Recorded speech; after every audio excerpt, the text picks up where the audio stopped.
Today's April 23rd. I am James Valenti, Vice Chair of the Brattleboro Planning Commission, filling in for Gary, who is off doing some charitable work. I'll call this meeting to order and do a little agenda review. I'm aware that Carol... I'd like to ask him that we switch items G and H around so that we can discuss the economic development chapter first before I have to leave, if that works for everybody, and if it doesn't, that's okay. I think that's a fine idea, unless anybody has some objection to that. No. It seems to me we ought to get to that if we're going to have a short meeting, right, Rod? Okay, so H becomes G, G becomes H, and probably becomes obsolete. Minutes of the April 9th meeting. Any word on I move those? to approve the minutes. I'll second. Okay, all those in favor? Aye. No, there's discussion first. Oh, I'm sorry. Sorry. You know me. Is there any discussion? See, I'm not used to this, Caroline. Put me in a position of power if things start going I wrong. did have a conversation with Dora this week, and she talked to me like she was at that meeting, but she came not at the beginning, and she's not listed as part of the public. So I would like that correction made there. I think she came, I don't know what time. I think she came in Came around late. 7. Yeah, we may not have captured it. And then I have another, just a technical thing, when approval of the minutes, it was a pass, 4-0, but there was 5 of you here, so was that a mistake, or was somebody I late? think somebody came late. Was it Joe? I think it might have been It Joe. was Joe. Yeah. So that, Couldn't have been Joe because he's being listed Oh, as he's been listed seconded. as seconding it. Oh, yeah. Was it you, Jim? It was you. See, I'm just trying to blame somebody else. Lousy, tardy Joe Bushy, right? Okay. so can that be then listed up in the, So what I'm under going to do James' is name also came when just he gonna arrived? James Valenti. Usually Julia puts in when people come, when they come Just late. don't say the late James Valenti. Yeah, That right. wouldn't be appropriate.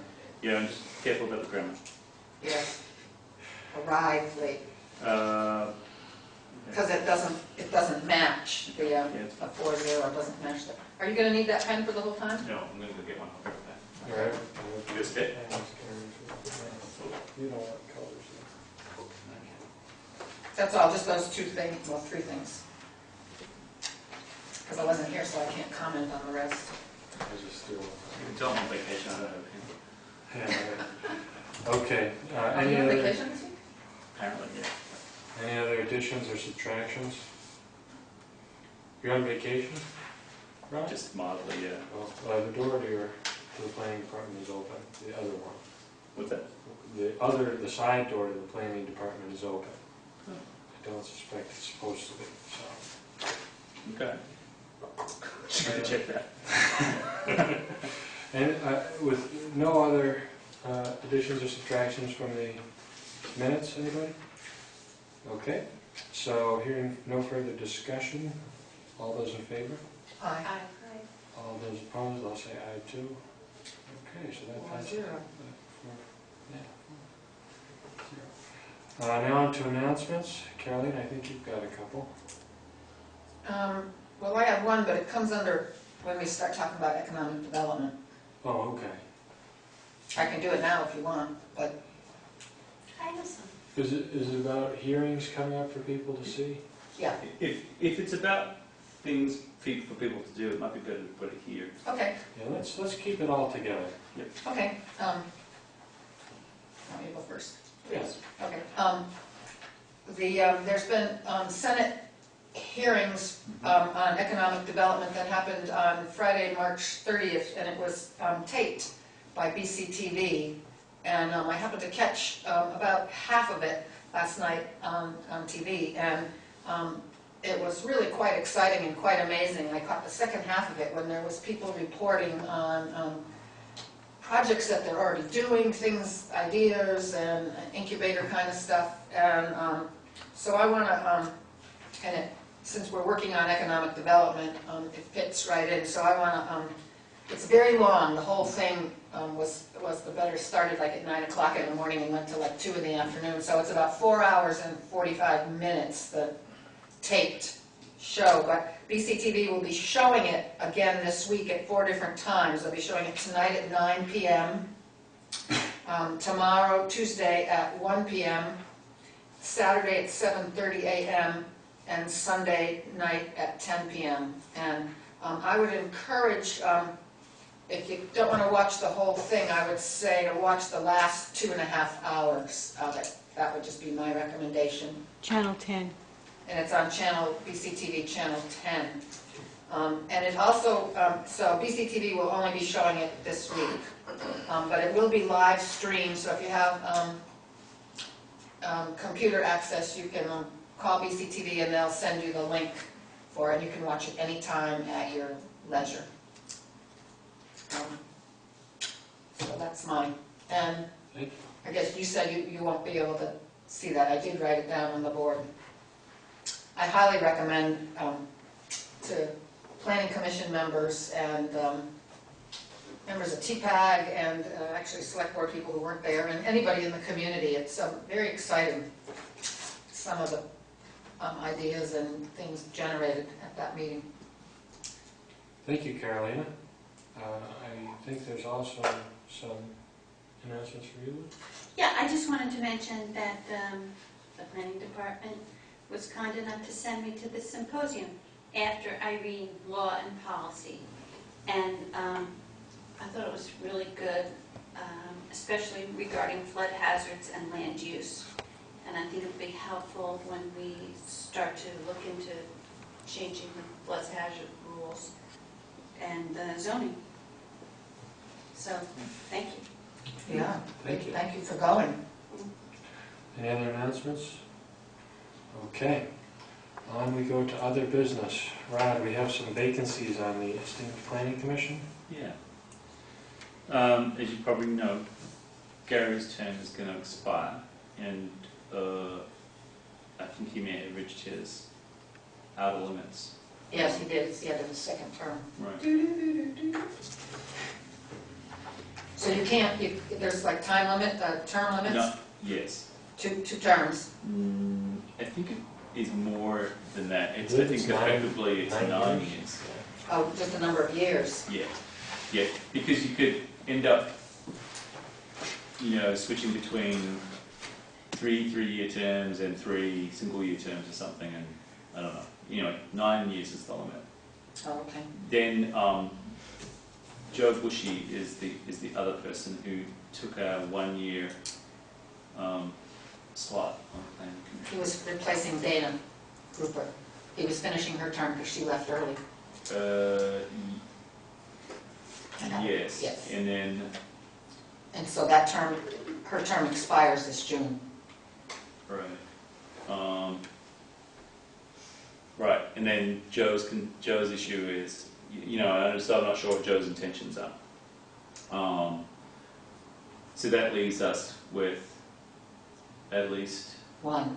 1 or 2 seats to fill.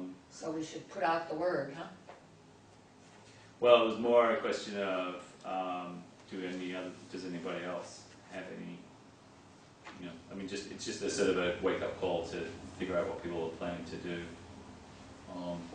in the coming 12 months, but those are the 2 positions that we need to fill, or at least Joe can nominate, if he was to sort of re-up, I think that would be fine, but it's a question for him about, because he was also formerly on the Development Review Board and did 9 years there. So if you get off whatever you're on for 1 year, you can get back on again. You can get back on again. Yeah, okay. That was going to be my next question. Right. So, What, you have to get out of the pool for a little while before you can get yeah, back? you have to let your skin dry out. Get the chlorine off, huh? Yeah, otherwise it's just too wrinkly. Well, I suppose we should put the word out to the viewing public. If Right. you're interested in land use planning, consider joining the Planning Commission. Okay. We have a good time here. We do. Work hard and have a good time. We do. buffet dinner every night. Yeah. So it was more just to sort of try and get a sense of people's intentions or some forward planning around nominations and so forth, and a call for applications. Okay. That's it. Thank you, Rod. Is there any other business? Okay, so we can move on to public comment. We have some members of the public, including Dora Bublis, but the minutes reflect, unlike our last minutes, which missed you, Dora. Snuck in on us. Is there any comment from the public? Okay. Remember the oh, okay, yeah. I mean, they're all here. For anything that's not on the agenda. For anything that's not on the agenda, Right. but I don't think there's any public comment.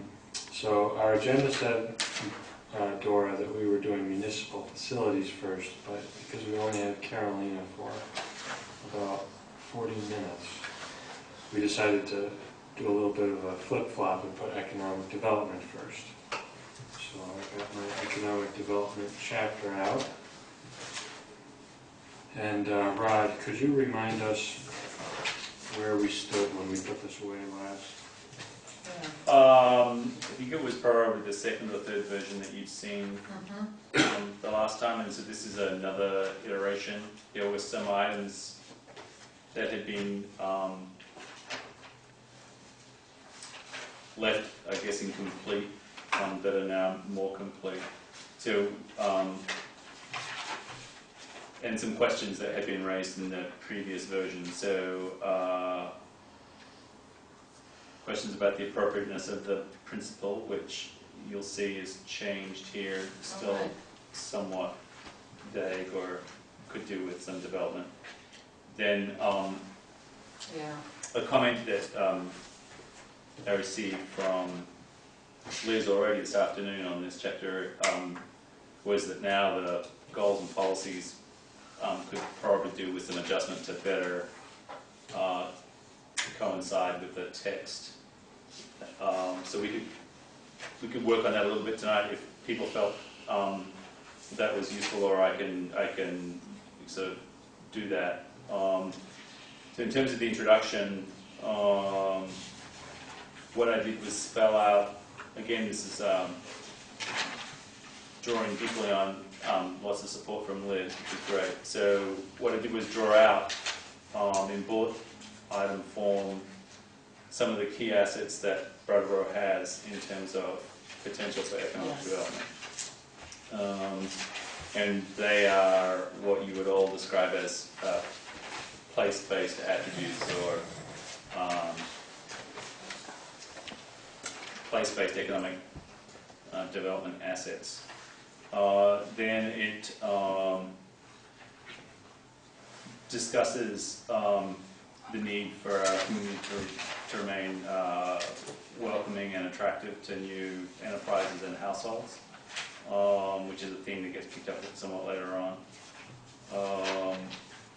And then there's a description of current conditions. What that is in very broad terms, is a discussion of sort of the global and national, and then New England regional economic setting for Brattleboro, and the point is made that while Brattleboro might be somewhat unique because its population hasn't changed for 100 years, that the demographic issues confronting Brattleboro are not at odds with the broader New England region, or even the Northeast. And like many other communities, we've suffered job loss from the manufacturing sector and so forth. So what it does is just position or situate Brattleboro in that context. There's a brief discussion about why, what other factors might contribute to Brattleboro's unusually static population, and that includes the change in the nature of jobs and the total number of jobs, and then also that when thinking about new arrivals to the district as a whole, as well as people growing up in Brattleboro, it's conceivable they find housing settings more to their expectations and more affordable in neighbouring communities. So then there's a discussion of the labour market area profile. The point is made that from a labour and market standpoint, Brattleboro is still a regional centre, perhaps not quite as significant as it has been in previous periods, but it's still, that's an important role. Our average wage doesn't compare very favourably with the state average or neighbouring states or counties, and that indicates a large number of low to semi-skilled service jobs. Most of that data is drawn from the work done by Roger Hawke for the Commercial District Report. That's the background labour data, and I need to just confirm those numbers are still current and work. I've got some minor concerns with that, but it's not anything that's going to change the description of the argument. Then there's a discussion of what economic development experts now refer to, and others now refer to as industrial clusters. So this is the notion that there are pools of skills and pools of employers that coincide or match, and that economic development strategy should take notice of existing clusters or the potential for new clusters to emerge and to grow. And, an economic development strategy that promotes the development of clusters has got more likelihood of success, that's broad-based and more resistant to downturn or market-based shortcomings in the short term. So the example here would be, so there's sort of a virtuous circle, if you like, between lots of employees having similar skills being attractive to a set of employers. So if you wanted to move from one employer to another, you're likely to find a job. And then similarly for employers, they have a larger pool of skilled labour to choose from, so that there's mutual benefits there in that sense. The most obvious and biggest example of an industrial cluster in the United States at this point that's vibrant and growing is probably Silicon Valley, which is the one that's often referred to. And that's been researched and studied for at least, well, 2/3 of my life, a long time. So the links, what they call the linkages, are well understood now. And again, there's a vital role for existing businesses and colleges, and particularly those that are involved in research and development and the emergence of high-tech industrial clusters. But there are other industrial clusters that we can identify and describe. And the diagram here on the bottom of the page shows an example of a sustainable food system cluster, which Brattleboro already can, find itself in that diagram. So that would be the point of it. There had been some talk earlier on, I guess, with Gary and some others about the possibility of imagining a renewable energy cluster, and to some extent it sort of backs onto or sort of overlays the sustainable food system cluster. You can actually see bioenergy and biomass as part of the sustainable food system cluster. So that's something that can be developed. So then there's more description of Brattleboro's role as a regional hub. And the data set that we've used there is to look at where people come from to work in Brattleboro, and it's going to end up, we're going to have maps from the Wyndham Regional Commission that will actually show where people go to work and where people come from to work in Brattleboro. The key point that I make there is that we're pretty well aware, anecdotally and in other ways, of the east-west links, so we're pretty well linked with Cheshire County in New Hampshire, and in particular Keene. So there's actually more people commuting between Keene and Brattleboro for work, and Putney and Brattleboro for work, which is probably says more about the size of Keene than the work habits of people in Putney or lower. That is an important observation. What we are also aware of is that it's not as strong in the north-south direction. So in other words, if you like, the interchange between us and Greenfield or other communities in western Massachusetts perhaps isn't quite as strong as you might expect. In, if I could interrupt, Yeah. in this real estate data from 2009, who's moving to Vermont? To Vermont from New Hampshire has the most number of people, Yes. 3,800, and then comes New York, and then Massachusetts. So it Yeah. backs up what you're saying there too. I mean, even though those are commuters and jobs, this is people who are moving here. I guess they don't want to live free anymore. No, Poor guy. different politics over there, you know. New Jersey's not even the top 3. New York. You get double counted. 'Cause New Jersey's 9. Don't forget to our second homes don't count as either. Okay, so Anyways, the one piece of information there that's probably important is more the emerging micropolis, which is Norwich, White River Junction, and West Lebanon, Hanover. So Yes. that there's so much crossing backwards and forwards over the river that the Census Bureau actually regards that as one census area. And so, for instance, it's one of the few school districts in the country that straddles the state. So if you live in Vermont, you can, but in Norwich, your kids end up going to Hanover High. And so there's just the integration of the real estate market and the labor market is so deep at that point. And up until the recession, both in Vermont and in New Hampshire, those towns were the fastest growing towns in the entire state, both of them. So that's part of the reason why it's they have a citizens group called Vital Communities there that takes in both, works around energy and commuting and all kinds of things that is Right. from both states. That's right. It's pretty impressive what they've been able It to is. do, and In fact, and it's kind of a good model to think about yeah, the links that we could form with both Massachusetts and New Hampshire. yeah, that's a good point. So the really key point here is that often the political debate here is about when it comes to questions such as taxes or our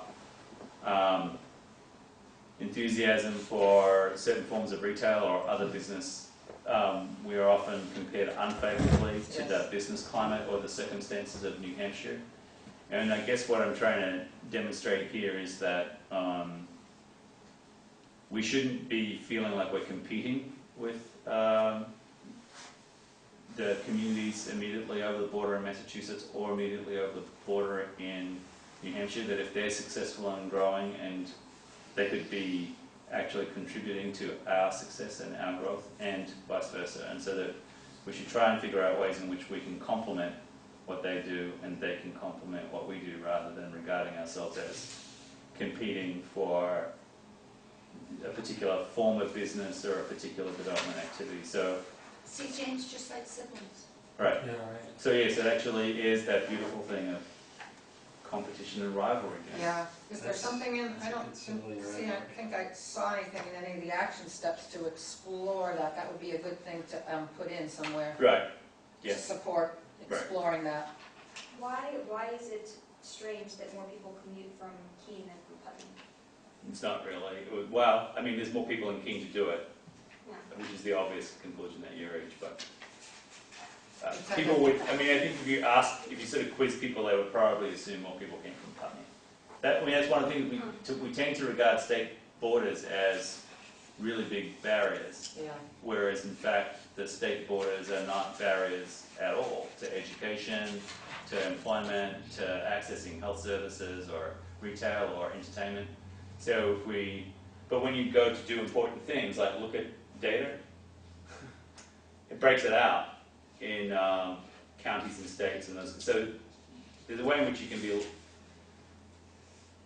lured into thinking of these things as very separate. And so you can end up making these sort of somewhat uninformed comparisons between Windham County as a whole and Franklin County as a whole. Whereas in fact, if you could get the data and figure out what was really going on, the interactions between certain towns in Franklin County and certain towns in Windham County is probably quite strong and weak in others. So, you know, like there's plenty of people from Coleraine that shop in Brattleboro and work in Brattleboro relative to the total size of Coleraine. Or Wilmington, you know, there's those kinds of crossovers, but I mean, it's clearly not going to happen so much between Westminster and Gill, right? So there's just those relationships that are buried a little bit in the data, and we tend to regard state boundaries as a really big obstacle.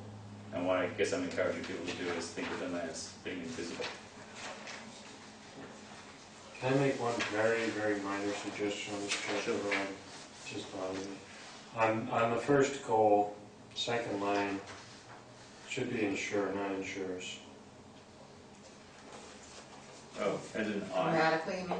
Yeah, I realize that's... That's really, wow. Okay. Thank you. So, moving on from the regional hub discussion. Hey, Brad, Oh, I think Spoon had a question or maybe a comment, so let me interrupt you or let him. sure, okay. Can you go up to the microphone there, Spoon?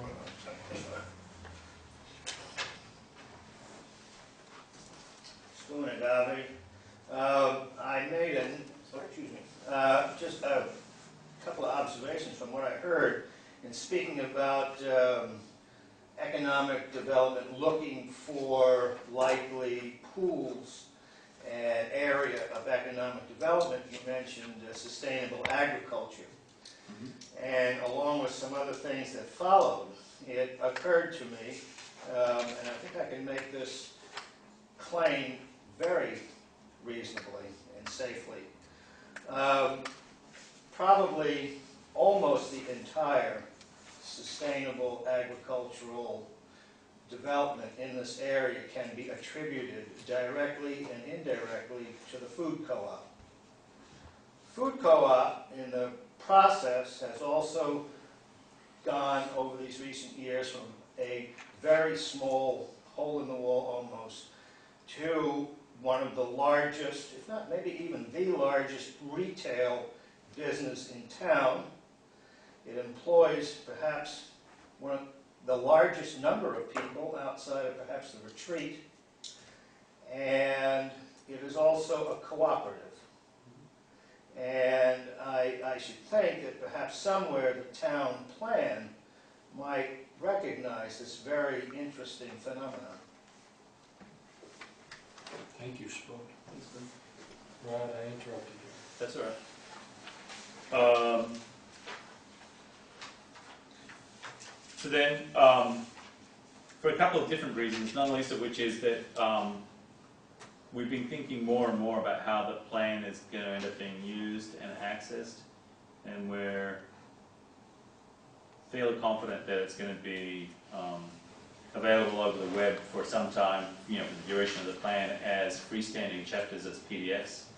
And so that each, to some extent, there are key chapters that will end up having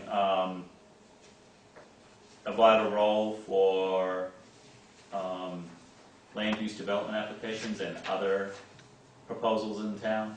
And so we wanted to ensure that if this chapter was used as a freestanding document, that the reader would be directed to the land use chapter and the housing chapter and other chapters of the town plan, but also that it would contain enough information about the connections between economic development and land use such that it would be very difficult to disconnect, if you like, the principles and the policies and the goals of the plan as a whole from any one individual land development project or economic development project. So to that end, there's a special section that addresses economic development and land use, but there are also other reasons why that section should exist, not least of which is the Planning Commission's strongest area of work is around writing the subdivision and zoning regulations along with the town plan. They've been identified as tasks that the planning commission wants to engage in once the town plan is adopted. And when we were putting this the town plan together as a project, we obtained a grant and had Roger Hawke do the work on commercial land use precisely as an economic development strategy. So, in other words, one of the things that we wanted to do in economic development was have somebody review the language and structure and performance of the commercial land use districts in town. So that was another reason why. It was an explicit link to a strategy. So the economic development and land use section goes through some of the key findings from the Hawke report. Make some other observations, including the somewhat odd one that the median size of parcels in the industrial district is as small as 0.3 of an acre, which is smaller than the average gas station, just to sort of put that in context, which is of concern if we're going to encourage even small businesses. So a small business, the Commonwealth Dairy is still regarded as a small business under federal guidelines, and it has a workforce of approximately 65 people, and between the plant and the parking needs and storage needs of the dairy on about 5.5, 6 acres, it's pretty close to being maxed out. The 0.3 acres, when we were talking about upping the size of the lot, is that inside the beltway as well, or is that just in the residential? No, it's just industrial districts. So the Okay. industrial districts are inside between 91 and the river. Nothing residential? With the exception of the No. We would just be exit one. Where there are industrial Just- zones, they're all east of 91. except for exit 1, which is just west of it. So right now there's a minimum lot size of half an acre, I think. And so what we're saying is that we want to increase the minimum lot size in existing industrial districts, so that there's no further breakup of large industrial parcels or larger industrial parcels, so that they're suitable for medium-sized development. Because if they're broken up into 0.3 acre parcels, they're not going to be very effective for larger employers, or the cost of massing them together and then doing basically the reverse of the subdivision. So you could buy 6 parcels and then scrub out all the lines, but it's very expensive. So that's the purpose there. I would imagine a lot of towns, as an economic development measure, aggregate parcels like that and Yeah. hold them in reserve. Yeah, I think we could, and I think it's actually interesting to explore the possibility of re-aggregating. If that, that could turn out to be an explicit strategy that would be useful to explore. And I think Old Ferry Road is a possible area for that, although there's not that much there. So again, one of the principles behind making the commercial districts viable is that the current balance between commercial real estate and residential real estate in terms of the grand list, so the proportions are moving towards residential property taxpayers paying a larger share than commercial property holders. And that's again a New England-wide phenomenon. Brattleboro is possibly not it's not as extreme here as it is in many other communities. In other words, the valuation of the commercial property has been fairly solid here for some time, and we've held on to a reasonable balance, but it is beginning to slip towards residential taxpayers paying the dominant share. So if we were to ensure that there's more economic activity and the commercial property values increase, then that imbalance could be addressed. Then there's discussion of the new market tax credit program as a potential vehicle for redeveloping the majority of downtown and heading south towards the Guildford border. So the northern boundary is formed by Grove Street. You sort of come up from William Street along Route 9. So everything south of Western Avenue is in the census, the eligible census tract. Comes down Grove Street, crosses over to the river at Harris Place, and then heads everything south to the Guildford border with the river as a boundary is in that census tract.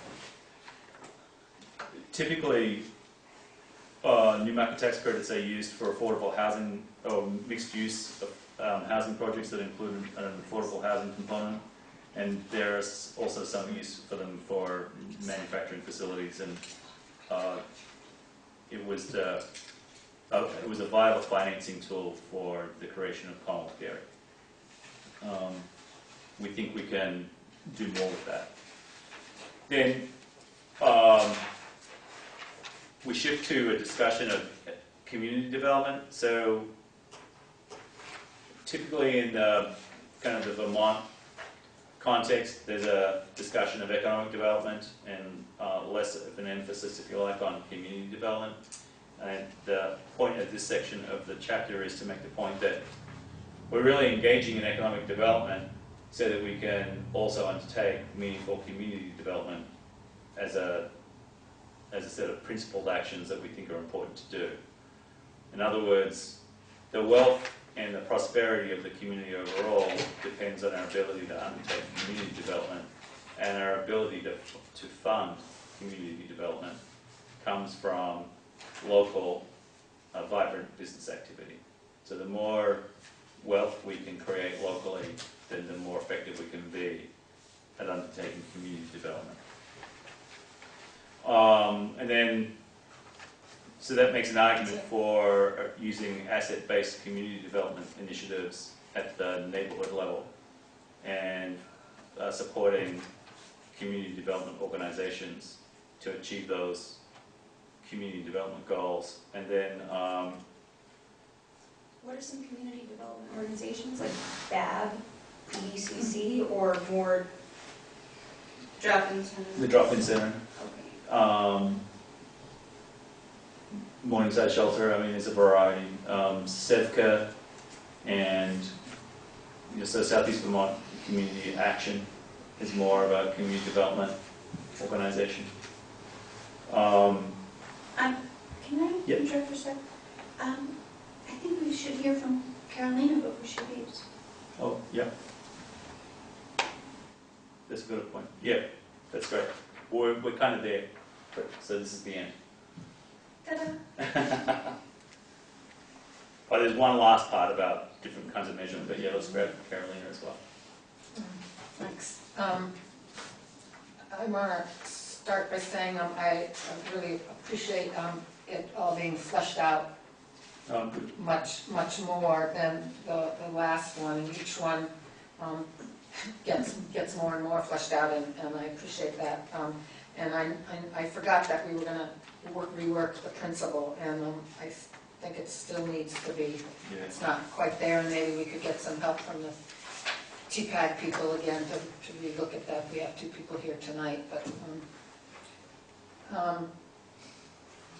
I have a couple comments, and one of the things that I guess that I got after, well, again, I said this already, building connections with across the state, the tri-state area, that I would like to see that. You mentioned that before, and I'd like to see that somewhere in either a policy or an action step, at least to begin exploring how we could set that up. I don't know what that would look like in this area, but It might come as a shock to them. Yeah.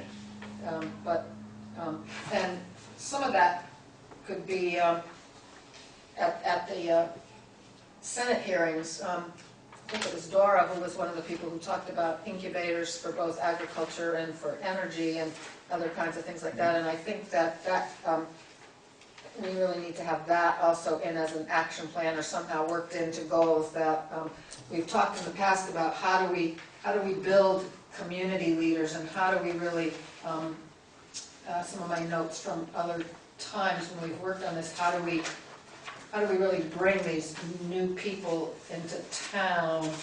I forget the actual words, but, and I think some of the ways to do that is to create incubators. And one of the fascinating things that I saw, again, in that hearing was, like with the contractors, one of the things that became evident after Irene was that there was a lot of moisture in buildings. And so they had a big symposium and a learning day for contractors to come and for them to learn how to really rework with buildings and around moisture, technique. And now, because of that, they now have a monthly group that they meet once a month to network.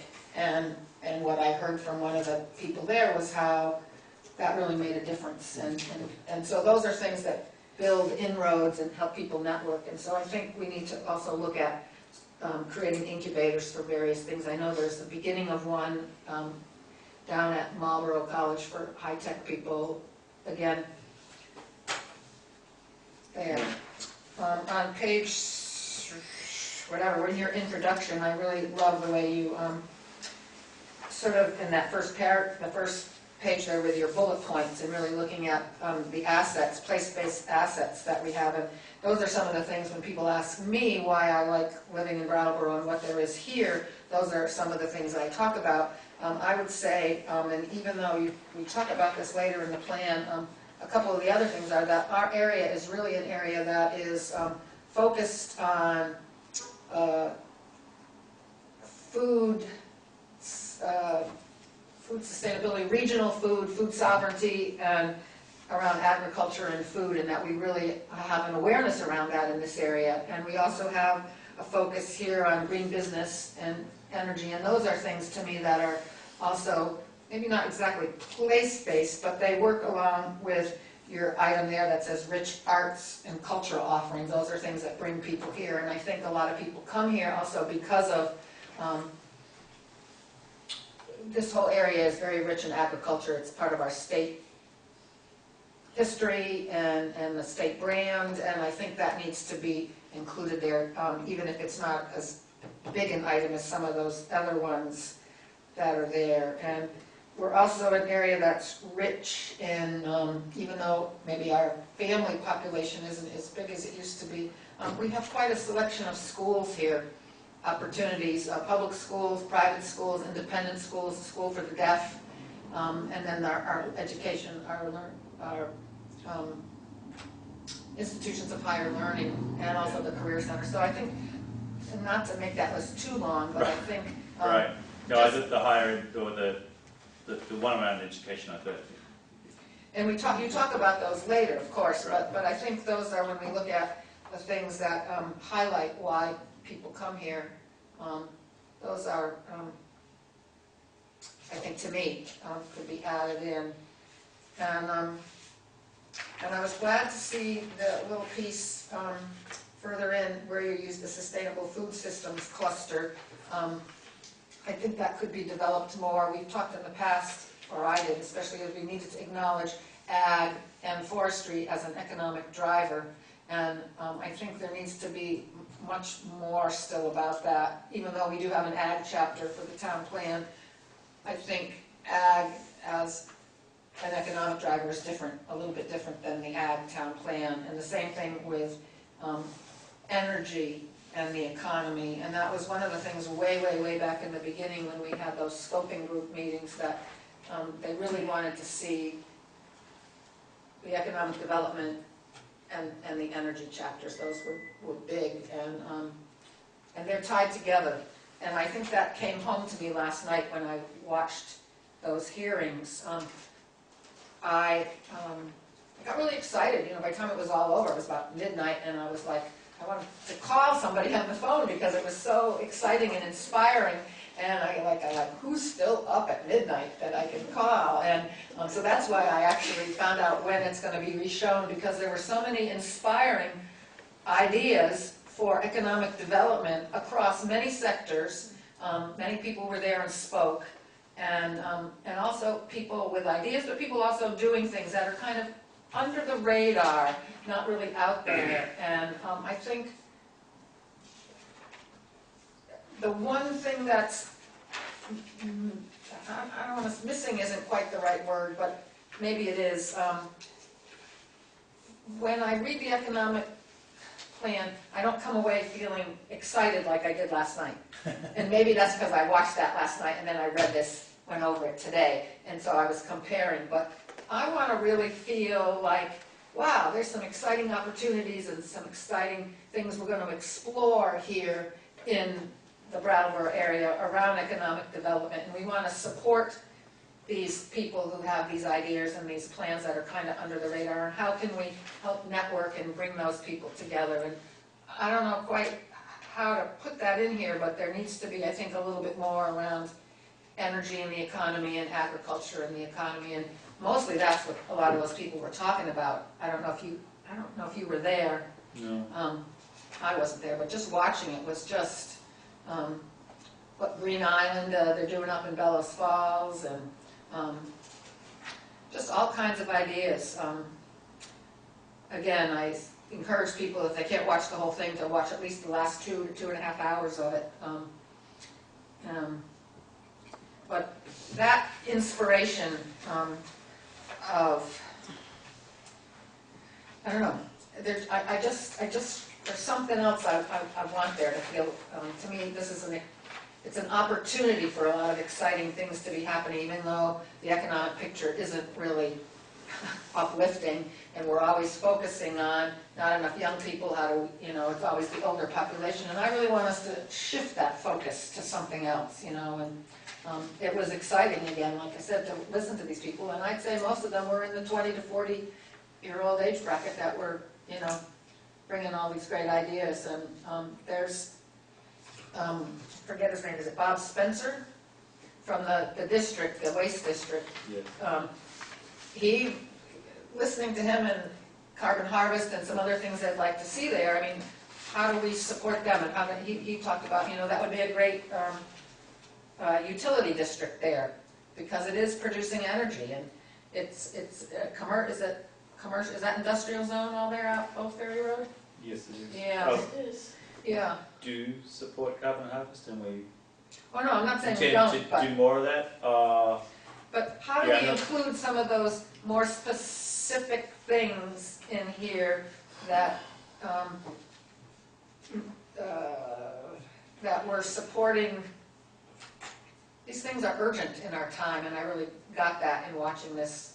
We have I don't know, I guess I'm going round and round in circles now, but But you're also suggesting that there's things, perhaps like the energy chapter that we say we're supporting, that have an economic development element to it that should be reprised in here? yeah, there needs to, even though Right. there's an energy chapter, these things about economic development aren't so much in the energy chapter. That's looking more at energy conservation, if I remember it all correctly. I don't think there's a whole lot about economic drivers in there. There's a I'm trying to remember. reasonably lengthy discussion of renewable energy and the opportunities to Yeah, develop more renewable energy, and it's balanced off with some concerns about mitigating any negative impacts of renewable energy projects. yeah. But there is a discussion of renewable energy I and guess, the possibility of it being biomass or some other source. So I guess in the way that you felt that the economic development and land use needed to be at least highlighted here, even though we're doing it in land use, I sort of feel the same needs to happen with energy as an economic driver and ag as an economic driver, because they are, as our economy shifts around and we have climate craziness and disruption. The things that we're going to be paying attention to are energy prices, oil prices, energy prices, and food. I mean, those are things we need to survive, and I think we need to be sure that those are focused on here in the economic development plan. And your idea, you did included ag and food cluster, and maybe just expand that a little bit, Right. and then add the fourth one, which you said you didn't do, but might be included there, would be the renewable energy cluster, and that might be the way to handle that. But I would just like to see a few more action steps around those in particular, and maybe it's to add another goal, which would be a fourth goal from the front page, would be to develop a more resilient local economy by supporting and continuing to explore local agricultural and energy independence. And then you could add some of these actions, policies and actions under that. It would allow for that. If you want, I can read that again for you. No, that's okay, it's good, thank you. But that's a lot, but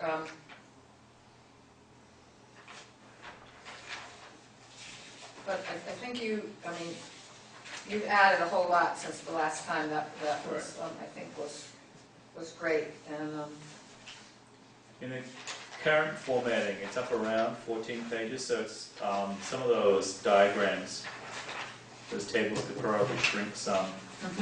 So we're probably getting up towards the upper limit in chapter length at this point. We could go a little longer, but I think this and land use are likely to be some of the two longest chapters, which is okay. We just need to think about how it balances off. yeah, And then the only other thing I'd want to do, I appreciate your comments, I think they're good, is explore what we've got in terms of actual data about the activity, particularly with renewable energy. There's quite a vibrant sector here around the design and installation of small scale projects, yeah. but I'm not sure, and that's good, and we should encourage it, but I'm not sure how much more we've got there, I guess is what I'm saying. But that's okay. Well, I think it could be a cluster between the public and the private enterprises, for whether it's each. Yeah, I think I was going to explore it through the public initiatives around weatherization and energy conservation, and then renewable energy. But there's potential, as I listened to the 3 people who were part of Green Island and what they're kind of doing there, different kind of businesses in there, very diverse, and using the water, Yep. using the water power from the river so that their buildings will really, and just supporting different businesses, and even like, I think Maggie was saying, integrated solar source of they support local businesses in the state for their material, for their Yes. parts, even though some of the materials for the parts come from somewhere else. There are other businesses in the state that they are Right. supporting, and I just think these are many, many areas which can be explored. There's no shortage of ideas. Listening to Tad Montgomery and others who spoke at that hearing, I was just blown away by the number of different kinds of opportunities that there could be for people, and these would be small businesses, and how do we support them? Because that's really a lot of what our Vermont economy is small businesses, and that's from when the Council on the Future of Vermont did their stuff. I mean, that was what people wanted to see. Vermont as an innovation center, supporting the Vermont brand, the Vermont scale, and I just would like to see, and that would be a good chapter. If people don't have this book, I could also make copies of those few pages for people to read. It's very good, and the language there is good. Just to add that extra, I think, just to bring it a little bit more I don't know, Exciting. exciting is really my thing. Because I mean, to me, all that's very exciting, cutting edge stuff. And I would like to see Brattleboro just really support that and be out there on the edge. And I think a lot of people come here because of that. Anyways, enough. Thank you, Carolyn. You're welcome. Anybody I else? hate to eat and run, as they I say. have comments. Comment? Go ahead. I have some additional language for the principal.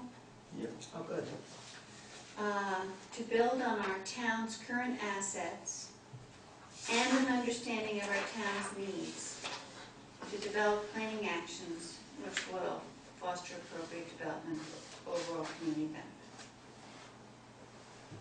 If you like that. Could you send that in an email to us? I can. That would be great, so then we can play with it.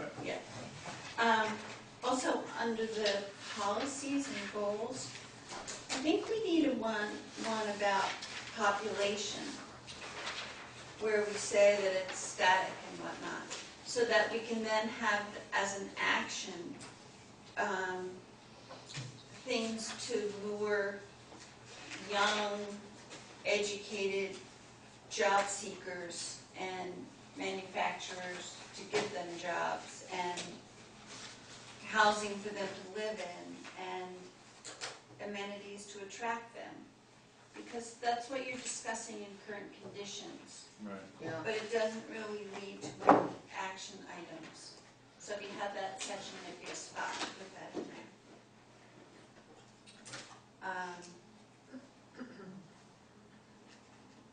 And I'm not sure under policy 2 where we're talking about job training and so forth, Right. whether we mentioned specifically incubators that we talk about Yeah, elsewhere. that would be, Right. yeah, that'd be a good place. So that'd be a good place for that. And I agree with Carolina that under the bullets, we might want to have a bullet about the educational benefits in town, both post-secondary and post-secondary and all that. And food and renewable energy, I have the same. Yeah. Yeah, also in line with just Spoon mentioning the co-op earlier, I mean, that would be, I mean, that's a huge benefit to the area, and it supports a lot of people. I mean, people come from that tri-state area to come here to shop at the co-op. Yep. The other, I don't know whether this goes in here, but just the idea of when you're talking about, well, I think we need a mayor. We do. When I was at this conference in Royalton on Friday, they were talking about how the volunteers got together to work on helping people after Hurricane Irene. And I forget what town it was, but they had gathered like 100 volunteers, and they were being led by volunteers. You heard this, maybe. And at one point, the volunteer went to another town that had nothing. Like no volunteers, no structure for volunteers. And when the man came to talk to them, they said, "You have all these volunteers? How did you get your select board to approve this?" And the guy just laughed at them because they just did it, you know, and they didn't stand on ceremony of the town government processes. But I think if we want to attract jobs or to attract manufacturers and so forth, we need a bully pulpit that we don't have, because it's not the town manager's job and it's not the select board's job. It needs to be somebody who will be our advocate both within the town and outside the town. And to me, in reading this, I just felt we needed that. And carry on. Wow. Kimberly? Tough act to follow there. Okay. So I guess I'll start with one of the, after hearing Carolina speak, I agree that this chapter needs some pep. It's kind of like, we're just stating a bunch of stuff that kind of already, that we're all thinking about, but I don't think we're taking it to the next level yet. So one of the goals, I think, I'm not sure if this is the correct wording, but to enhance our ability to be more self-reliant with food, energy, without deterring the growth of e-commerce over state and town lines. It just seems like a lot of the things that we're doing is sort of, we don't want to be vulnerable to outside forces, whether it be economic or whatever's going on. I think Vermonters in general want to be pretty self-reliant. So I don't know if that's a good goal, or if it should be under a policy, or if it just should simply be stated somewhere in this. I just don't, everything that Carolina was talking about as far as energy and food there's a reason for that. And I think that reason is self-reliance, or not being vulnerable. The other thing is, in the introduction, all the things that we're talking about, these quality of life components, I realize we talk about a lot of these things in other chapters, but I feel like there needs to be a policy that outlines, states in some form that all of these things really, because you can't quantify them, you don't have data to support them unless somehow we can adopt the GPI, this indicator. Right. And maybe that is a policy or an action Well, step. I sort of asked that question sort of right at the end. So it seems as if it, I'm trying to find a synonym for progress. There's been recent developments around the adoption of the genuine progress indicator at the state level. In this session of the legislature, and I don't know, I haven't seen the legislation yet, and I don't know what it is that they're proposing.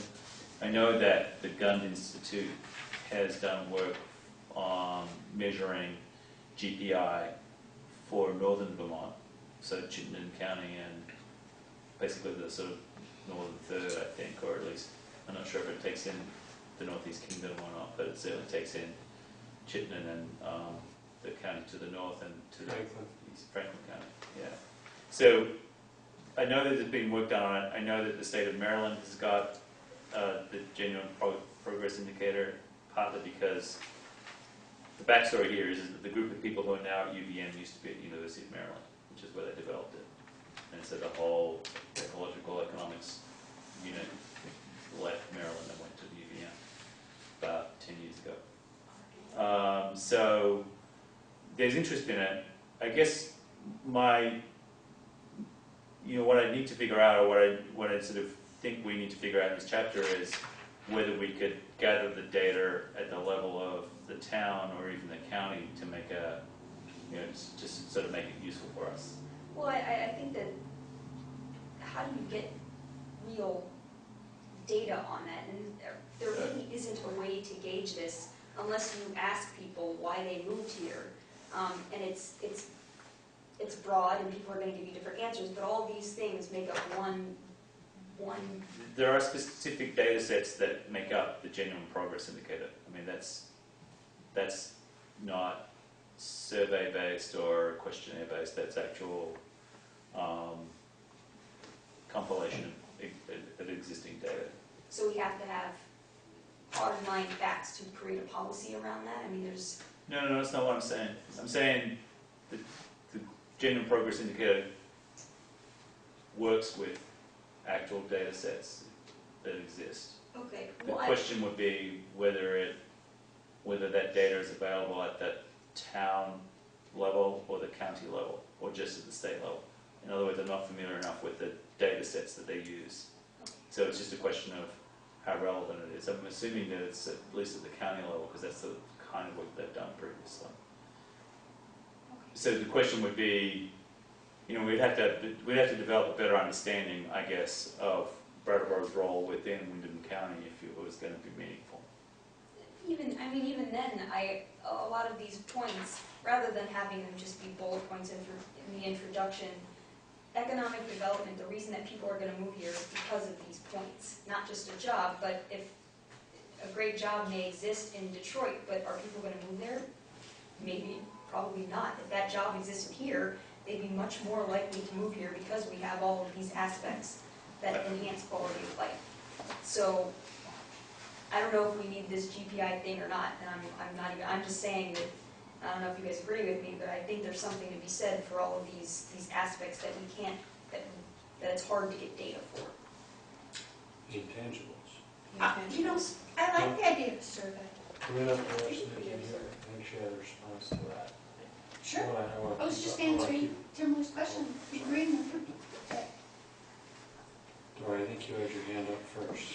Well, I just wanted to I spoke to Senator White a couple of weeks ago about this, and essentially what they're attempting to do is just include it as one of the ways that they measure success in the state, and that they're not, they were trying to avoid having the political debate about what it means and what you do with the data. So they basically just are seeing it's going to be included in all of the other things that we measure.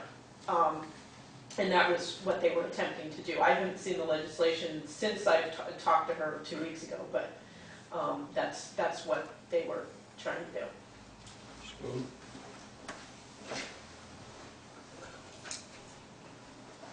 I also spoke to Jeanette White about this and asked her the very question that you're asking yourselves: how do we find all this information? The stuff that she had on the list that, on the state level, I saw a lot of what she thinks would probably be on it. A lot of it just reflects was, as Rod says, what they already have over Maryland. She said all the information already exists. If the state does one thing, it collects data by the ton on almost everything.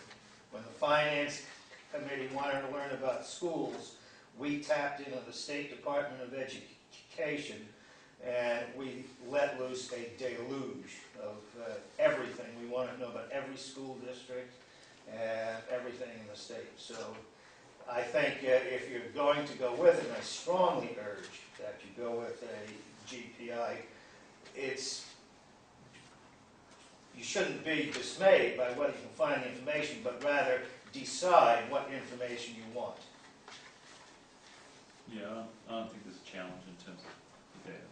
Maggie, did you have something to add? Yes.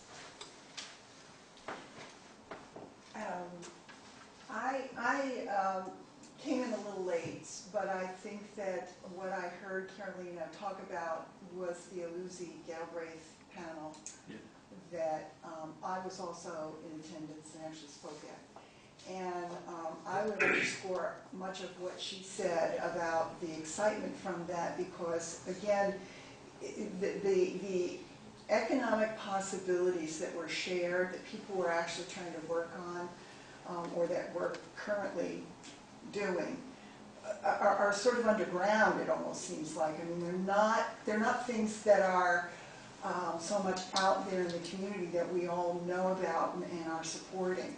And so I would say that this chapter could reflect some of those possibilities in a sort of a, we support in this town this kind of entrepreneurial activity, and would urge that if you weren't in attendance or you haven't heard or seen the recording of that panel, I mean, you don't have to sit through the whole thing, but there are some very interesting and inspiring and provocative sections of that, of what was presented there that could very well inform this economic development chapter. And just specifically on a couple of things, it was mentioned here in a couple of places that the Great Recession of 2007 to 2009, I think that's just, in my view, we're not out of this recession. I think it's ongoing, and I think we're,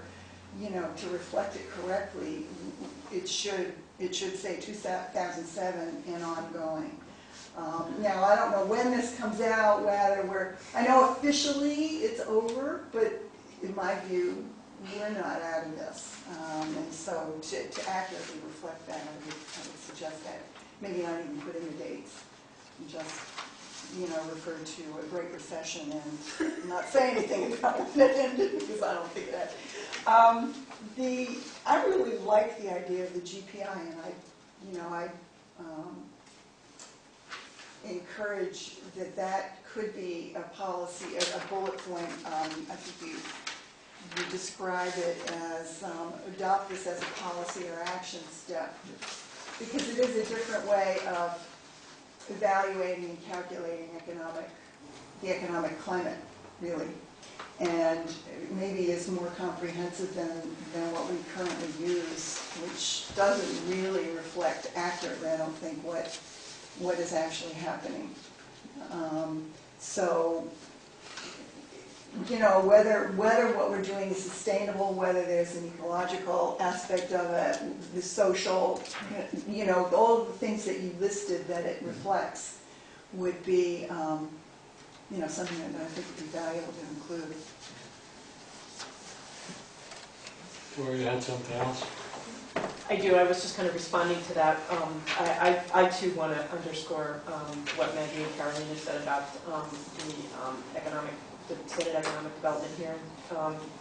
It is, you can take it in bits and pieces, but there's definitely, it is inspiring. Timberly was also part of the panel. She did a great job too. And there's all kinds of things from the region, not just from here, and it barely touches on a lot of what's going on around this. It was just a smattering of the ideas and the actual projects on the ground that are happening, and it is really inspiring. I do think what Carolina and also Timberly were saying, and you, Liz, about the food and energy, I think it's really important. And I kind of want to go back to what Liz was saying about the need for a mayor, because, and this goes, because we're not going to get a mayor, we're not going to get a mayor anytime soon, as much as many of us might think that we need one, for the reasons that Liz stated. But this is as close as we get to, we don't have a mayor putting out a 10-point, bullet statement about the vision for the community. And we have a lot of different organizations working on a lot of different things. We don't have anything cohesive. This is as close as we get to in Brattleboro, the town plan. Sustainability, sustainability, sustainability. It should be the #1 goal. It should be the key sustainable, development. You have to put it in there if you want to attract the kind of development that we're talking about, because the first thing they're going to do is they're going to go look at the town plan and they're going to say, because there's tons of communities, and we are behind the 8 ball on this, competing with some very conservative communities that are a lot less expensive to live in. And, places like Kansas and Texas, and, they're doing really cool stuff around sustainability and energy development and, self-reliance and all that stuff. And so we need to, we need to really, make sure that it is the statement, that it's our goal is sustainable economic development. That doesn't mean that you don't allow other, it just means that you provide incentives and that you encourage that kind of development, and you make sure that your land use planning encourages that kind of development. But it really has to be in there, and has to be in there strongly. Just to add to the other stuff that's been said, because I don't need to reiterate some of the other points, but one of the things I've spoken about for a long time, and I spoke about it again in the Senate hearing, is this idea of a Green Technology Research Center. And just to say that research and development, it drives economic development. It's a major economic driver, and we don't have research and development going on around here, except in little bits and pieces that people are doing individually. Carbon harvest is, and what goes on at the UVM extension is the closest thing we have to anything near that. And that's, very small, very, but it could, we don't have, and it could be done with this, one of the things that came up in that hearing and has come up, since then is this idea of a public-private partnership with the private and public institutions in the region about some sort of thing. Now, we don't know what kind of iteration that might take form, but there is discussion around it. And this kind of, research and development, we can't compete with those big, we can't compete with UVM, we can't compete with Burlington, we can't compete with UMass, we can't compete with Boston, but we can create a niche around the idea of agriculture and forestry, particularly, and energy. We can do that. We can create a niche.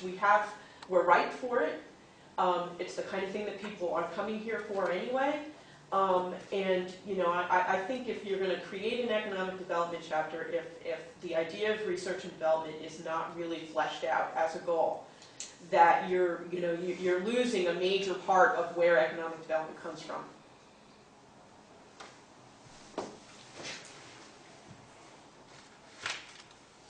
Okay, we got some more comment from the public. Step on up. Kate Anderson. I guess I want to talk a little bit more about what Timberly was mentioning. The chapter is an incredibly comprehensive chapter, and it discusses the quality of life pretty often, and links the arts to that. At one point, the chapter talks about ensuring that our community remains welcoming and attractive to new businesses will require continued commitment to improving our quality of life. Then later talks about the strongest occupational cluster is the arts, entertainment, publishing, and broadcasting, which actually sort of surprised me. But It surprised me too. I'll take your word for it. And then there was a rather short paragraph unpacking this industry cluster. So, Unpacking? Yeah, sort of just yes, but it was looking just at it in more a sentence or two Oh. Right. on that. And this is what I see from my vantage point with the arts as a really major issue, and that is connecting the arts into the economy.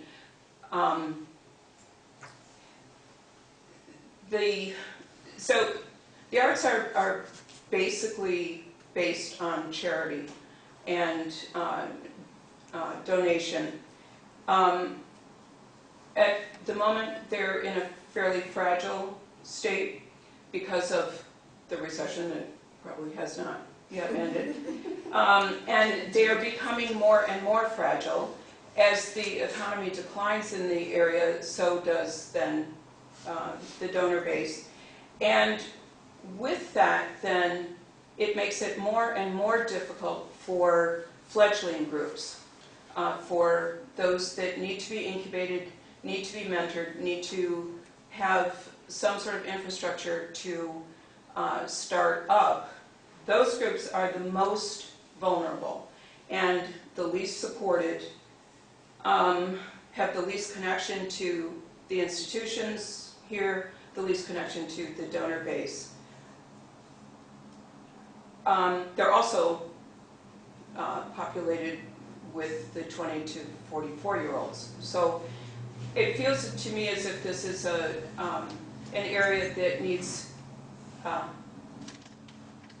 would love to see more done with this exact area within this chapter. I'd also like to know the answers myself to these questions, because it's a conundrum.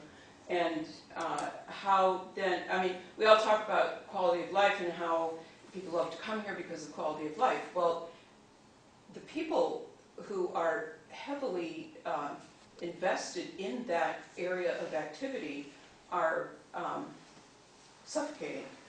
And it's really important for us to understand what the support basis is for that.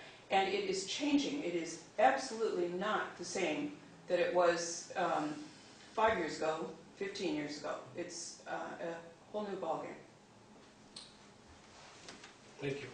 Could sort of add to what Kate and Dora were saying. One of our biggest challenges is access to information, and the communities that are really doing well and that are really progressive, and even the companies that are doing well and are progressive, they have research and development, and they have ways, tools that they can share information.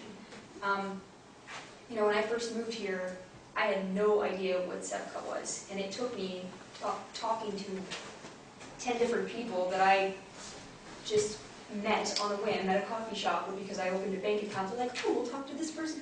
That information is really, really hard to find. And it's not just hard to find, but it's, as an entrepreneur, it's the time that you have is, you spend all your time, and it's just so inefficient. If there was an efficient way to do things, I keep talking about efficiency, I said it last week and I'm saying it again, but to give people tools to make their way of making money and their contributions to the community more efficient, you're enabling them to live a better life because they're not spending all their time searching through nonsense.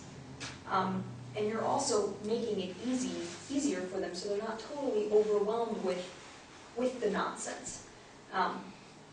So, I've talked about when I was at the testimony in front of the senators, one of the ideas was a website that the towns, instead of a statewide website, that a town like Brattleboro, our means of information in Brattleboro is iBrattleboro.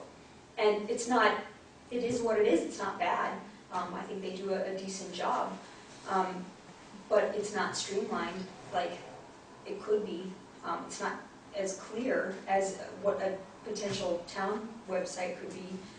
And using that as a tool to help economic development, to show people, look, you want to start a job, or you want to start a company, here's what you need. Here's all the documents that you need to fill out and send to the state. These are the fees that are incorporated with the town and with the state. I mean, there's so much. And to be able to make that easier for people and make it much more desirable to live here, to start a company, or to work for someone. I mean, if you're trying to grow a company and hire people, workers' comp, how do you fill all that stuff out? I mean, it's really, really hard to put all that information in one spot. Would be, The state did that for me. They were really helpful. well, I mean, it's awesome, but how? And why isn't it easier to find this information? Who do you have to talk to? After a certain amount of time of looking, you can find it, and maybe that's the weeding out process. I don't know. But I think it's important to encourage entrepreneurship and make it easy for people to do. Mm-hmm. Maggie, you had something to add to that? Yeah, Maggie Barton-Hagan. I'm glad you brought that up, because it just triggered my memory. As a member of the Town Plan Advisory Group, and we were meeting for several years, a couple of years anyway, maybe, I remember that is one point that we made as a group that we thought would be very effective in town, to have some sort of central location, some sort of, whether it be website or a kiosk or some place people could go to get exactly the kind of data that you were referring to. So this idea has come up through the Town Plan Advisory Group process, and it's just, to reiterate that it is something that we all agreed was maybe a good idea. Yeah, I think Well, so. isn't that the responsibility of, what's the name of Jeff Lewis's organization? Yeah. PDCC. I would think that would be part of their responsibility. You would think. Or I'm just going to add to this because Information Resource Center is something that it's a project I'm actually working on right now, and I actually spoke about it at the Senate Economic Development hearing. And what Kimberly's talking about is more than just we have entities that have bits and pieces of information. And people may find bits and pieces of information and go to that entity, and then that entity may send them somewhere else, and the other thing may send them somewhere else, and they may go somewhere else. If you're really good at doing searches on the web, you might be able to find the information that, if you don't have access to the web, or you're not as good at finding that information, Or maybe the web, because the thing about the web is, it doesn't make the connections. So if what you really need is Sevka, but you're talking about something else, or what you really need is a human service agency because you're coming from somewhere else, and in your state this is how it's done, but in this state it's done this way, but you don't know that you need that piece of information. What you need is something where there's people that know how to make those connections, and they can help people make those connections. And a website would be helpful. The town website has actually gotten much better at making links and helping people find information. It needs to be better than that. And I think that's what Timberly's talking about. There's still this need to find the information. And there's a lot of human knowledge that isn't going to be contained in a website. And that's part of what people need. It's like you have to meet people where they are. And so you have to figure out how to get them the best help that they can, and where they can find the information. There's just one more thing I wanted to add because Kate made me realize when she was talking about young people coming to the arts. There's two areas that are drawing young people: the arts and agriculture. People are really interested in starting agriculture, doing value-added agriculture, and it's the thing that's the real draw. Young people are coming for other things too. Timberly will attest to that. There's this effort to get geeks and people that are coming for the information thing. But those are the two things that are assets that we have right now that are actually drawing young people. And the question is, how do you create support services around that so that you can actually keep them? And I think that's what Kate was alluding to, and I think that's what we're talking about. That we need the support systems in place to be able to allow those people to make a living and stay. And some of them may have to make a living some other way and still be involved in the arts or whatever, but it needs to be there. I see it all the time.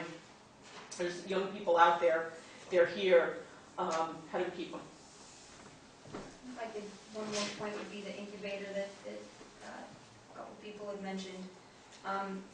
Whether it's an incubator or co-working space, that is one way that people can share information. It's being around people who are doing similar things to you that you can ask them questions about. Where do I find this? Instead of having to go to a website, if we don't have that resource, it's almost it's a hub within a hub. People come to Brattleboro to do business from the outside communities, as someone mentioned.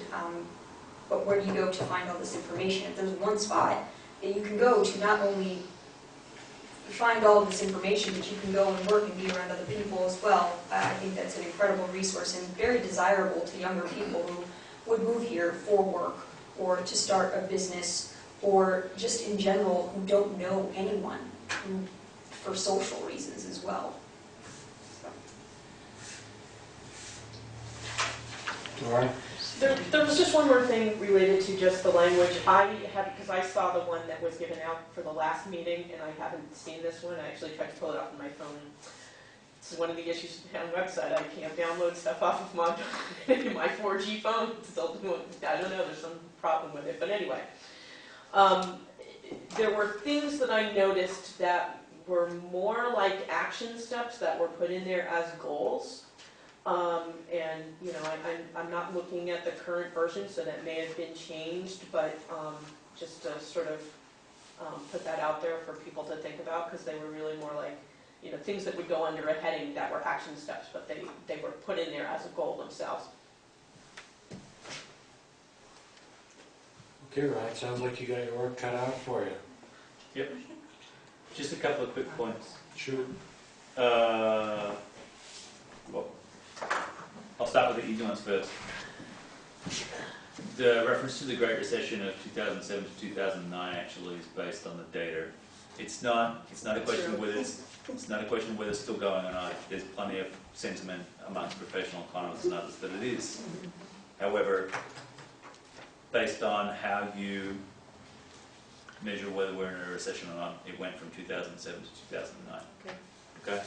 Other attributes including extremely high unemployment and flat or falling house values and a whole bunch of other attributes. That's fine, but there's a real thing there, and that's what it is. So I'd be reluctant to move away from that. Which is not to say that it wouldn't, there's plenty of other information in this chapter that points to, in fact, how, regardless of the recession, the life circumstances of a large percentage of the population in Brattleboro was in dire circumstances prior to the recession, and it's, if not worse, no better. So that's a serious concern. So I think that that's the way that's balanced off. The discussion of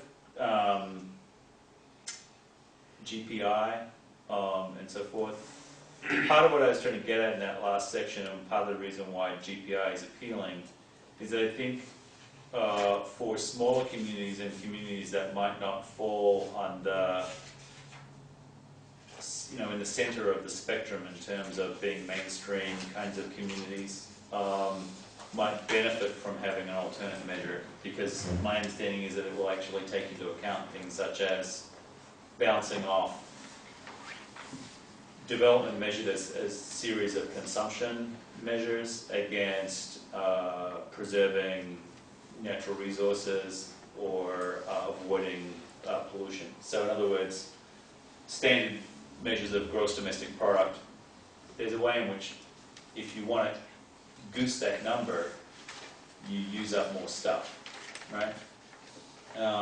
Once you start reconsidering that number from the standpoint of how well you're conserving vital resources, that number doesn't necessarily work so well. So one of the benefits of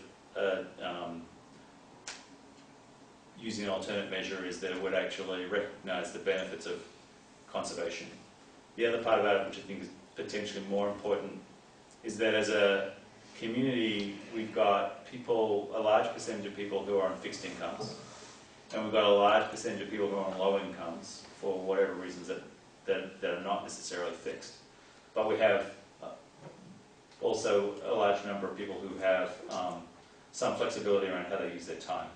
So volunteering or doing things such as working at the co-op for a discount on food and so forth are all measures of activity that are captured under something like GPI that are not captured under regular measures. And the last part about that would be the measurement of activity inside the household, which is crucial for people. If there's a household with 4 people and one person is working at home to maintain the household, which allows 2 other people to go out into the paid workforce, they're still making a contribution to the economy, but under gross domestic product measures, that's not measured directly, whereas under GPI, something similar would be. So the volunteer value and the non-market value of activity is something that turns up. And I think that in small rural communities and certainly communities such as Brattleboro that are experimenting with alternate ways of achieving a certain quality of life, that could be important. So I guess I'm urging people to direct me if you want it as a goal and an action step. I think that would be an important step to take in the chapter. And then very lastly, there's a small but very active group within the town that is doing a major overhaul of the town webpage and takes as a starting off point that depending on who you are as to what you actually want out of the webpage. So you could be looking at the webpage from far away and thinking about Brattleboro as a tourist or as a potential business person or something, or you could be a new arrival, or you could be a long-standing member of the community but want information, and so it's actually structured so there are different entry points depending on what your situation is or what your needs are. And so we've been working on that for some months. It's slow going and it's difficult. There are some constraints, but we hope that by the time that it's up before we have a huge boost in our speed, which is the other part of it. So once we have access to fiber optic connections, we'll be able to actually load far more pages, sub-pages and data on to the town website and have just a much more data-intensive website. So all that stuff is happening. But in terms of what I need tonight, I think what I'd like to, I guess I'm hearing a kind of a group consensus around the inclusion of GPI and the inclusion of some extra bullet points at the very least. So I think that's what I'm going to work on. My other point would be, I feel like this doesn't necessarily need to come back to the Planning Commission as an item of review in the same way. I guess what I'm trying to get at is I think I can make these changes and we can add it into an agenda when we've got other things under consideration. And we're just conscious that we're kind of getting Let's take a crack at it. right. So I think we can throw it in with a bunch of other chapters, is basically what I'm saying. I just had a question about, I don't know what point in the schedule we're gonna see like a draft of the whole shebang. Yeah, very soon. And if we can do municipal services and facilities for another, for the rest of the meeting tonight, then I think that land use, the final version of land use is the only one. And at that point, we can come at you with a full version of the plan. I'm a bit uncomfortable proceeding on municipal services without a quorum. Okay. That's probably fair enough, yeah. Okay. I know we're not really voting, but we're still directing you to make changes. I'm not sure we should do that without a quorum. Well, we can do a couple of things. We could see comments from those people who are not present, and they can just email them to us. But Okay. I mean, if people present have got comments on, particularly the public. Well, yeah, let's hear if anybody came from the public to talk about municipal services, since we had it on the agenda. Why don't you speak now? No, yeah, I'm sorry. I'm nodding my head. Yes, come on. Do you want to jump up on the microphone? Yeah.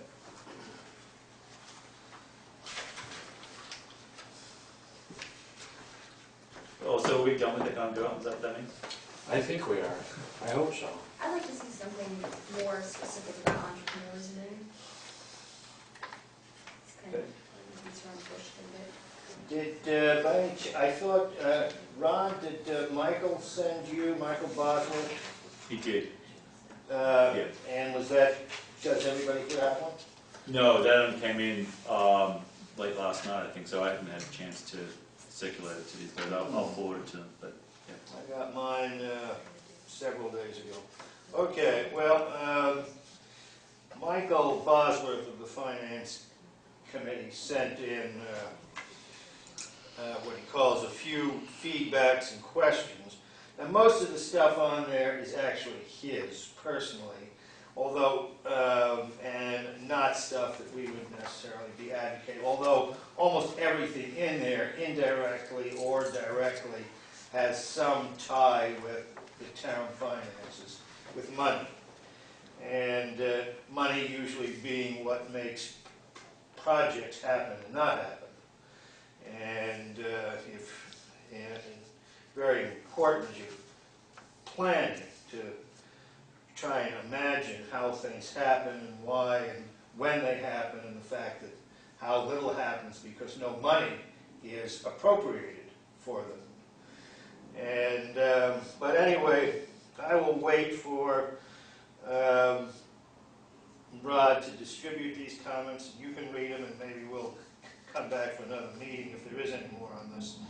Primarily, I'd like to again reassert that we would very much like to see something in the town plan regarding a 25-year capitalization plan and a 5-year budget plan. If things are really going to happen, I mean, right now, the administration here is about to propose a police and fire facility project. It'll be, I think, maybe the single largest project that will actually come directly out of town taxes. We have the school, came out of school taxes, and the wastewater plant is out of the water and sewer fees, but this is going to come out of town taxes. And depending on what the cost actually ends up being, and it has expanded from what was imagined last year and in previous years. It's about $11 million. It's now being spoken of as 12 to 14 million. When it was 11, the Finance Committee calculated it alone would add 9 cents on the tax rate. If it goes somewhere to 14 million, it could be a 12 or 13 cent. That could preclude almost everything that the Planning Commission would like to see happen. You'll also note in the finance report, we spoke of the Whetstone Interceptor project. I don't know what's going to happen with that. That's a volatile, that's a very unpredictable. It's going to be several hundreds of thousands of dollars just to do remedial work. If it has to be a full-scale project, it's going to be millions. So, a capitalization plan is absolutely essential, and the town has so far been very reluctant. They've been willing to go out about 5 years. Frankly, it should probably go out 50 years, and I use that number 50 to include so you include the general life of most of your major infrastructure. So that, I mean, right now we're looking, the town schools say that their schools are in fairly good shape and should keep on going okay for a while, but they are 82 of them are about 85 years old. If we have to rebuild 2 schools in very close proximity, we could be looking at $60 million, $70 million in expenses. And consequently, everything else gets totally drowned. And there's a lot of other issues, but it would really be, we can't advocate that strongly enough to get for a capitalization plan.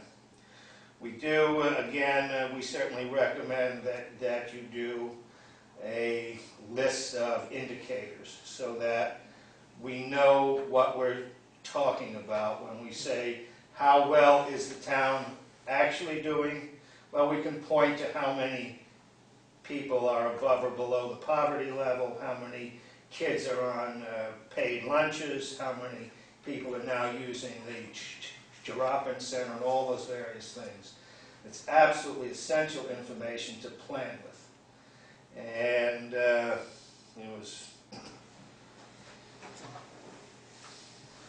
what was my last thing? Well, it flies out of my head, so I guess you don't hear. Thanks, Bill. Sorry. James, at the last meeting, we were discussing that when we talked about municipal facilities, we would talk about the recommendations of the Finance Committee. So I assume you want to table that also to under discussing municipal services? Yes. I think we should. I've just given that some thought, so hopefully we can have a good discussion about that. Yeah. Do you have those comments in writing? Or did you send them on to Sue? The ones on municipal services and facilities? I don't know. After, subsequent to the Finance Committee? Yeah, Yeah, okay. That would be good, that would be helpful. because basically, if I could just give you a sneak peek. Oh no. The comments, I mean, there's really only the first section of that chapter is about municipal finance, and the second one about public works. I think if the commission wants to discuss these recommendations and incorporate them, and it would just be those 2 pages. Liz, this is from the meeting that you went to the day after our last meeting? No, this is from our last planning board Right. meeting that the Oh. finance committee was in attendance. Yeah. Did you go to the meeting the next day? I did.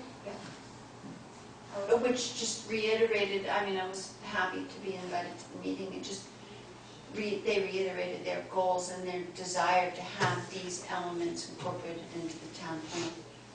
And the role that the town plan has in the town's life. All right, Yeah, I got Michael's comments yesterday, so I'll forward them on. I was out of the office today, so. well, with that said, I'd like to push the rest of the municipal facilities discussion back, much to Rod's chagrin, I'm sure, but Well, I yeah, just think we ought to have the whole committee for it. all right. And I entertain a motion to adjourn, if there is one. Did you want to say something? No. Okay. Any discussion? All those in favor? Aye.